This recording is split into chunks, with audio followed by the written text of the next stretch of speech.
苏州扛把子级别非遗传承的鲁菜鹿稿件，今天和大家分享一下。他家的五香酱肉啊，还有酱鸭都是很有名气的啊，你们看一下啊。看到吧？应该很多朋友都知道吧？这一家的是非常有名气的，给你们看一下啊。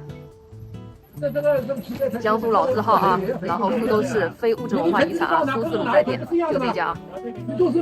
我来买他家的这个五香酱肉啊，就是这款五香酱肉，还有他家酱鸭今天还有吗？酱鸭呢？还有他家这个酱鸭也是很有名气的，还好吧？这个五花三层的，好，谢谢啊，吃个真空，然后五香酱鸭再帮我搞个半只啊。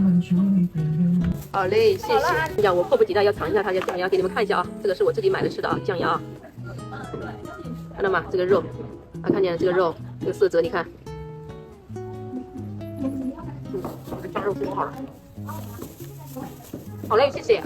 这个酱鸭它不像那种酱鸭甜的过分，你看它的酱鸭的颜色呢，它是有点像那种烤出来的颜色，好吃，而且也不腻。我是连皮吃的，这酱鸭超推荐啊，很好吃，很好吃，真的很好吃。